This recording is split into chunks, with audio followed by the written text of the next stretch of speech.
ای آن که تو را به کف صلاح قلم است، ای آن که تو را به کف صلاح قلم است، عنوان سخنوری به نامت رقم است.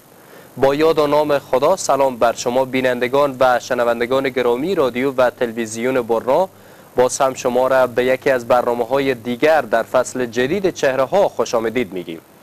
در ابتدا گزارش ویژه‌ای از چهره این هفته با هم میبینیم، دوباره برمیگردیم.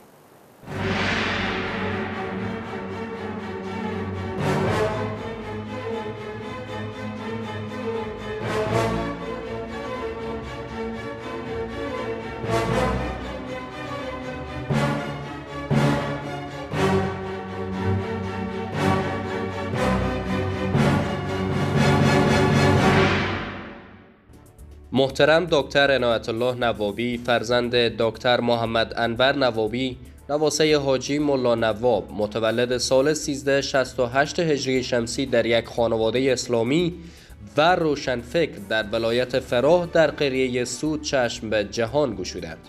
دوره طفلیت خود را در زمان هجرت در کشورهای همسایه به سر برده و بعد از تغییر رژیم به خاک خیش بازگشتند.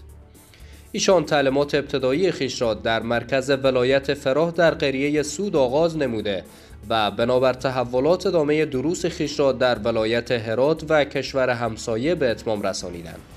آقای نوابی تحصیلات خیش را در بخش‌های ذیل به اتمام رسانیدند.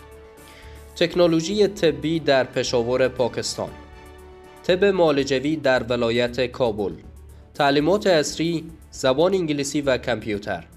و ناگفته نماند که همکنون جریان ماستری را در رشته مدیریت سیستم صحی در کشور ایران به پیش میبرند. ایشان تجربه فعالیت در شفاخانه PIMS را نیز دارند و همچنین در 3 کلینیک و شفاخانه مشهور دیگر در ولایت کابل ایفای خدمت نمودند: کلینیک سلام، شفاخانه وزیر محمد اکبرخان و شفاخانه دنیا. همچنین ایشان در پروژه رید ارگانیزیشن نیز فعالیت نمودند. همچنین در مؤسسه MRCA و RTI پروژه صحتمندی مسئول امراض ساری، معیوبیت و امراض روانی بودند. آقای نوابی در کنار فعالیت‌های مسلکی و حرفه‌ای، فعالیت‌های اجتماعی و سیاسی را نیز به پیش بردند. از جمله مؤسس نهاد مدنی پیر روشان ادبی و کلتوری طولنه و سخنگوی آن برای مدت 1 سال. رئیس اجرایی نهاد پیر روشان ادبی و کلتوری طولنه، تهدابگزار نهاد مدنی دسود دزوانان و همژغ بهیرو و رئیس آن و همچنین مسئول ارتباطات جامعه مدنی ولایت فراه در کابل و فعلا عضو مؤسس ائتلاف ملی جوانان افغانستان و سخنگوی آن.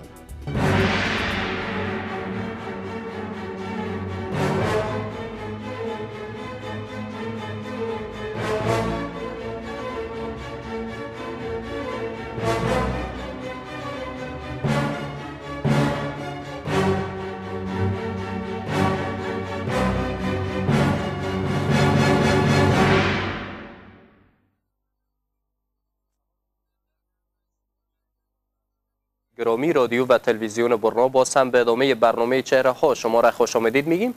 چهره این هفته موتوری که در گزارش هم دیدید، محترم دکتر عنایت الله نوابی، یکی از چهره هایی که کماکان شما مردم ولایت نیمروز با ایشان آشنایی دارید. ما در بسیاری از برنامه ها ایشان را دعوت کردیم. یکی از چهره های مطرح در ولایت نیمروز و یکی از کارمندان در مؤسسه RTI در ولایت نیمروز هستند، مسئول بخش امراض ساری، معیوبیت و امراض روانی و ما در جریان برنامه از ایشان سوالات خواهیم داشت. آقای نوابی خوش آمدید به برنامه. شما را خوش آمدید میگیم به برنامه چهره ها. سلامونه تاسو ته، ستاسو محترم همکاران ته او د تلویزیون ټول لیدونکو ته هم وړاندې کوم. تشکر. آقای نوابی، طوری که ما در گزارش دیدیم متولد سال 1368 بودین، با این حال گماناً 31 سال سن شما هست. بله. سوال خلق میشه در این 31 سال با این فعالیت های زیاد چه کاری انجام دادین که تانستین این همه فعالیت را انجام بدین؟ خب این برمیگرده به خود اهداف شخصی یک شخص.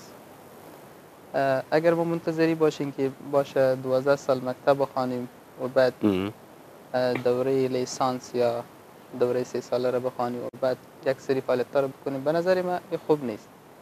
ما میشه که در پهلوی برنامه روزمره خود بعضی اهداف برای آینده داشته باشیم. الحمدلله من دوستای داشتم، حمایت کننده هایی داشتم که همیشه برای نیک و مشورهای خوب برای ما دادن تا در پهلوی برنامه روزمره خود بعضی فعالیت‌ها برای آینده داشته باشم.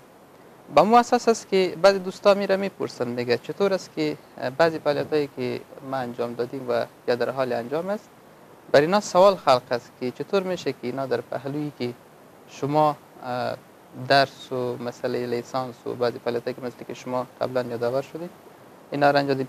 ما همیشه بعضی فعالیتای خود شخصا خودم اینا را قسم عیار کردیم که در وقت اضافی خود بعضی فعالیت‌های اضافی را انجام بدیم. امی است که ما توانستیم در طول 10 سال آخر زندگی خود، یعنی اگر از سال 89 تا فعلا که 99 هست، بیشترین فعالیت‌های غیر از مسلک ما در بخشایی بودن که ما در پهلوی مسلک خود، در پهلوی زندگی روزمره و